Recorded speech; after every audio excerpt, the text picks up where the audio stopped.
ಭಾರತದ ಪ್ರಪ್ರಥಮ ಮಹಿಳಾ ಶಿಕ್ಷಕಿ ಅಂತಂದ್ರೆ ಸಾವಿತ್ರಿಬಾಯಿ ಫುಲೆ ಅವರು. ಸಾವಿತ್ರಿಬಾಯಿ ಫುಲೆ ಜನವರಿ 3, 1831ರಲ್ಲಿ ಜನಿಸಿದವರು. ಇವರ ಸಂಗಾತಿ ಜ್ಯೋತಿಬಾ ಫುಲೆ ಅಥವಾ ಜ್ಯೋತಿರಾವ್ ಫುಲೆ ಅಂತ ಕೂಡ ಇವ್ರನ್ನ ಕರೀತಾರೆ. ಇವರಿಬ್ಬರು ಸ್ಥಾಪಿಸಿದಂತಹ ಸಮಾಜವೇ ಸತ್ಯಶೋಧಕ ಸಮಾಜ. ಇದರಲ್ಲಿ ಮಹಿಳೆಯರ ಶಿಕ್ಷಣ, ರೈತರು ಮತ್ತು ಇತರೆ ದಲಿತರ ಕಷ್ಟ ಕಾರ್ಪಣ್ಯಗಳನ್ನ ಕೇಳುವಂತಹ ಸಂಸ್ಥೆಯನ್ನ ಇವರಿಬ್ಬರು ಸ್ಥಾಪಿಸ್ತಾರೆ. ಭಾರತದ ಪ್ರಪ್ರಥಮ ಮಹಿಳಾ ಶಿಕ್ಷಕಿ ಅಂತಂದ್ರೆ ಸಾವಿತ್ರಿಬಾಯಿ ಫುಲೆ ಅವರು. ಇವರು ತಮ್ಮ ಪ್ರಾಥಮಿಕ ಅಭ್ಯಾಸವನ್ನ ಪುಣೆಯಲ್ಲಿ ಮುಗಿಸ್ತಾರೆ. ಶಿಕ್ಷಕ ವೃತ್ತಿಗೆ ಬೇಕಾದಂತಹ ತರಬೇತಿಯನ್ನ ಇವರು ಅಹಮದ್ ನಗರದಲ್ಲಿ ಪಡೆದುಕೊಳ್ತಾರೆ.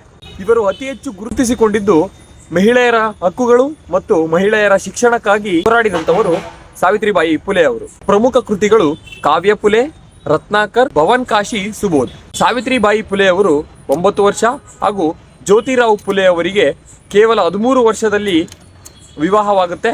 ಆದರೂ ಕೂಡ ಸಮಾಜಕ್ಕಾಗಿ ಇಬ್ಬರು ಕೂಡ ಶ್ರಮಿಸಿದಂಥವರು. ಜ್ಯೋತಿರಾವ್ ಫುಲೆ ಅವರು ಹಾಗೂ ಸಾವಿತ್ರಿಬಾಯಿ ಫುಲೆ ಅವರು 150 ಜನರುಳ್ಳಂತಹ 3 ಶಾಲೆಗಳನ್ನ ಪುಣೆಯಲ್ಲಿ ತೆರೆದು ಅದನ್ನ ನಿರ್ವಹಿಸಿರ್ತಾರೆ. 1851ರಲ್ಲಿ ಮಹಿಳೆಯರ ಹಕ್ಕುಗಳ ರಕ್ಷಣೆಗಾಗಿ ಮಹಿಳಾ ಸೇವಾ ಮಂಡಲ್ ಅನ್ನ ಸ್ಥಾಪಿಸ್ತಾರೆ. ಜೊತೆಗೆ ಸಾವಿತ್ರಿಬಾಯಿ ಫುಲೆ ಅವರು 18 ಶಾಲೆಗಳನ್ನ ತೆರೆದು ಅದರ ನಿರ್ವಹಣೆಯನ್ನು ಕೂಡ ನಿರ್ವಹಿಸ್ತಾರೆ.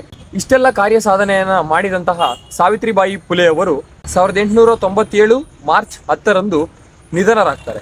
ಈ ತರದ ಮಹಿಳೆಯರನ್ನ ಗೌರವಿಸುವುದು ನಮ್ಮೆಲ್ಲರ ಕರ್ತವ್ಯ. ಮುಂದಿನ ವಿಡಿಯೋದಲ್ಲಿ ಸಿಗೋಣ. ಧನ್ಯವಾದ. ದುಡ್ಡೇನ್ ಸ್ವಾಮಿ ತಲೆ ಎಡ್ಕರು ಸಂಪಾದನೆ ಮಾಡ್ತಾರೆ, ಜನರನ್ನ ಜಾಗೃತರನ್ನಾಗಿ ಮಾಡೋದು ಅದೇ ನಮ್ಮ ಉದ್ದೇಶ.